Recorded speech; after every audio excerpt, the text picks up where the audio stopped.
அதுபோல எதிர்பாராத வெற்றி. எல்லாத்துக்கும் மேல இன்னைக்கு கடன் பட்டவர்கள் அனைவரும் லாட்டரி டிக்கெட் சார்னு எல்லாருமே சொல்றாங்க. ஒரே ஒரு மாநிலம் இருக்கிறது, தமிழ்நாடு பூரா அது சேல்ஸ் ஆகிட்டு இருக்கு. எல்லாரும் என்ன கேட்கறாங்க, எப்ப சார் லாட்டரி சீட் விழும். அது மிகப்பெரிய யோகங்கள்ல ஒன்று.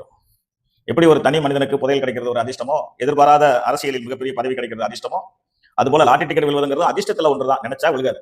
நம்ம கடனை கட்டுறதுக்கெல்லாம் லாட்டரி டிக்கெட் விழுந்துதான் கடன் கட்டணும்னா உலகத்துல ஒரு நாளைக்கு 10 கோடி பேருக்கு லாட்டரி டிக்கெட் விழுகும் ஒரு நாளைக்கு. அதனால எதிர்பாராத ஒரு வெற்றி நிகழ்ந்தது என்றால் அது சனி பகவான் 6ஆம் இடத்தில் இருக்கும்போது நடக்கும். அந்த அதிர்ஷ்டம் துலாம் ராசி நேயர்களுக்கு இன்னும் 2.5 ஆண்டு காலம் அங்கிருந்து அவருடைய பயணத்தை துவங்குவார். எதிர்பாராத வெற்றிகள் உங்களுக்கு கிடைக்கும். எதிர்பாராத வழக்குகள் தீரும். நோய் உபாதையிலிருந்து விடுதலை அடைவீர்கள். எதிரி தொல்லையிலிருந்து விடுதலை அடைவீர்கள். விபத்திலிருந்து பாதுகாக்கப்படுவீர்கள். எதிர்பாராத விதமாக வீடு அமையும், பூமி அமையும், வாகன யோகங்கள் அமையும். எவ்வளவு சிறப்புகள் பூமியில் இருக்கிறதோ ஒரு மனிதனுக்கு அனைத்து சிறப்பையும் அவரவர் வாங்கி வந்த வரத்தின்படி செய்வார். அந்த வரம் என்பது என்ன தெரியுமோ? அவரவர் ஜனனகால ஜாதகத்தில் தசாபுத்தியே அதன் வரமாகும். ஒரு மனிதனை வாழ்க்கையில் ஜனனகாலத்திலிருந்து இறுதி நாள் வரை இயக்குவது தசாபுத்தி தான். அந்த தசாபுத்தி நான் சொல்வது போல சாதகமாக இருந்து விட்டால் ஒரு மிகப்பெரிய வெற்றியை சனி பகவான் தந்து விடுவார். அதற்கு தசாபுத்தி சாதகமாக இருக்க வேண்டும் என்பது சந்தேகத்திற்கு இடமே இல்லை என்பதை எனது மக்கள் அறிந்து கொள்ள வேண்டும். அண்ணன் ரொம்ப சிறப்பான விஷயங்கள் அனைத்து சொன்னாரே, இதுவரை நடக்கல, 2 வருஷம் கழிச்சு நிறுத்தக்கூடாது. அதுக்கு தசாபுத்தி சாதகமாக இருக்க வேண்டும்.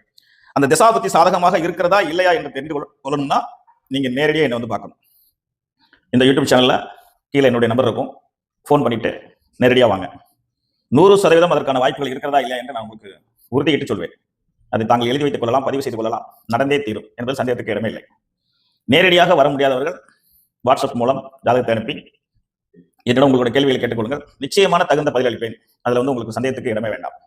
ஒரு முக்கியமான ஆலோசனை, நடைமுறையில் இன்னைக்கு இருக்கக்கூடிய ஒரு முக்கியமான தேடல் என்னன்னா, சரியான வயசுல திருமணம் ஆகலையே ஏயா அப்படின்னு கேட்கறாங்க.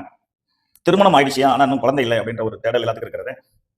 வேலையை படிச்சு முடிச்சாச்சு, இன்னும் சரியான வேலை அமையலைங்கிற ஒரு எண்ணம் இருக்கிறது. இந்த மாதிரி உங்களை பற்றிய ஒரு கேள்வியில் மிகப்பெரிய முக்கியமான கேள்வி திருமணம் ஆகவில்லை என்ற ஒரு கேள்வி, திருமணமானவர்களுக்கு குழந்தை இல்லை என்ற ஒரு கேள்விதான் இன்னைக்கு மிகப்பெரிய அளவுல இருந்து கொண்டிருக்கு. அதை தாண்டி கடன், அது பொதுவான விஷயம். இந்த காரணங்களுக்கு தகுந்த பதில் அளிப்பேன். உங்களுடைய ஜாதகத்தோடு என்னை அணுகுங்கள். நான் தேதி எழுதி தருகிறேன். எந்த காலகட்டத்தில் திருமணம் நடக்கும் நான் தேதி எழுதுவேன். எந்த காலகட்டத்தில் குழந்தை பிறக்கும் என்பதற்கும் நான் தேதி எழுதி தந்திருக்கேன். எந்த காலகட்டத்தில் என்ன மாதிரியான ஒரு பணி அமையும் என்பதற்கும் தேதி எழுதி கொடுத்திருக்கேன். 25 ஆண்டுகளாக அன்னை பராசக்தியோட ஆசீர்வாதத்தோடு இதுவரை எந்த ஒரு குறையும் இல்லாமல், எந்த ஒரு தவறும் இல்லாமல் உங்களுக்காக வாக்கு கொடுத்திருக்கின்றேன். அதனால நிச்சயமா அந்த வாக்கு பலிதமாகும். என்னை நேரடியாக பாருங்க. அடுத்த ஒரு சந்திப்பில் உங்களை சந்திக்கிறேன். நன்றி, வணக்கம், வாழ்க வளமுடன்.